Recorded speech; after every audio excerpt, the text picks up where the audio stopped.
Well, wow.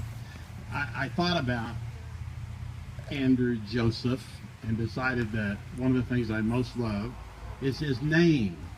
Don't you love that? And the middle name. Don't you love that? Yeah, it's a good one, isn't it, Joe? Yeah, we like that. So I've always been pretty honored about that. I would say I want to make a declaration right up front that, you know, Tyler and Jonathan have always whined about and said Andy's my favorite. I don't know when that started. At birth. No, that's just not fair. I love all my babies the same. So anyway, what I want to do now is tell you. I want to give you an illustration of my guys. I'm going to give you a picture.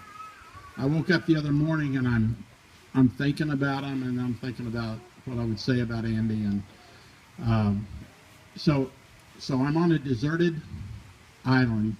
We're shipwrecked. I'm with those three boys. Okay, you got to get this picture.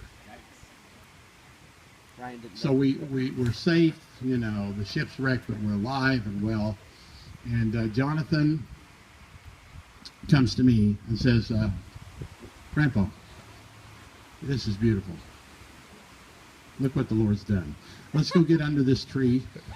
Let's go get under this palm tree, and we'll talk about deep spiritual things.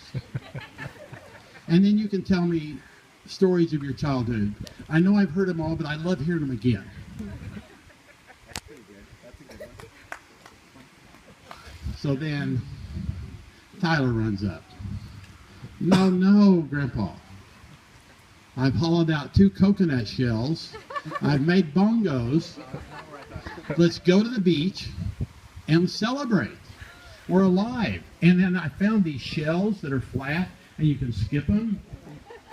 It's kind of like disc golf. And then Andy comes up. Grandpa, I've got the lean-to built. Let's sharpen some sticks. I think we can spear some fish. And kill Jonathan. If you know those guys, you know, now that's a stereotype, and I apologize to, you know, but still, that's Andy.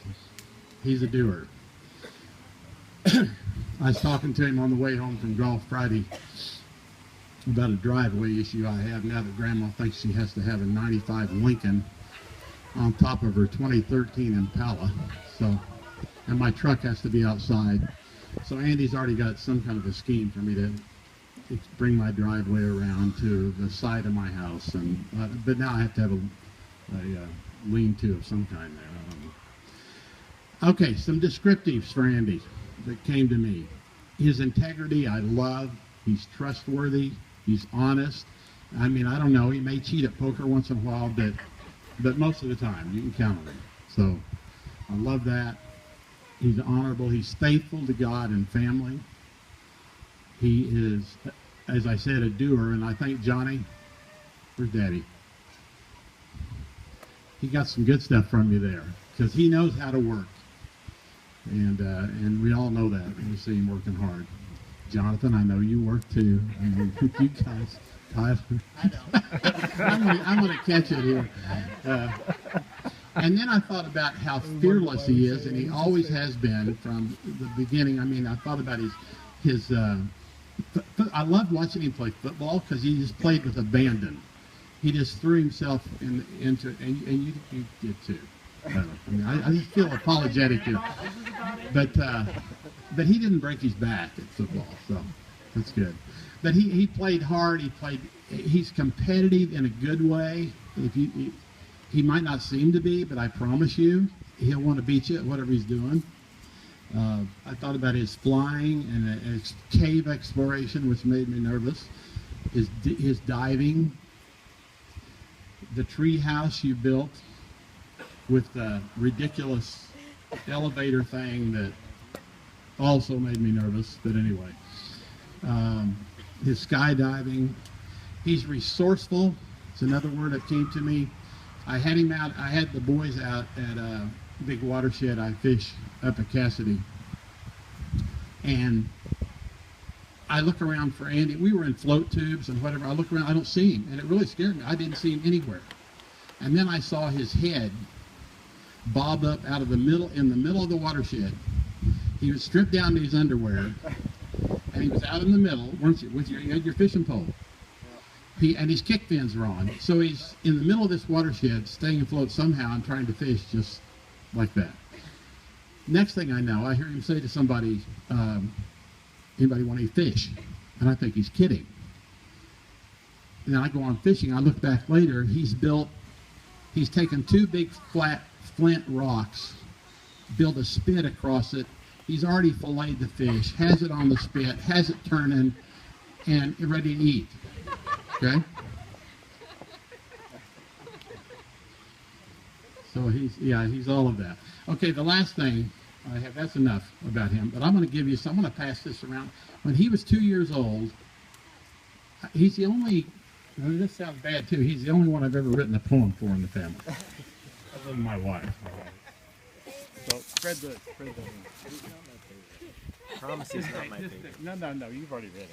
This is going to embarrass him. Am I to read this? Just take one down. Take one down. Pass it around. Okay, there's a picture of him here, his second birthday.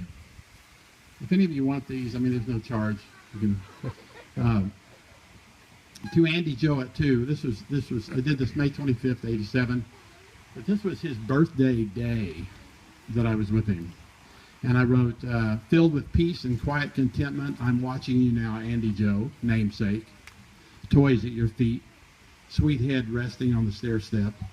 Today we shared each other, sang songs, read storybooks, watched spring suns dancing light through glorious maples arching high above the house your daddy built.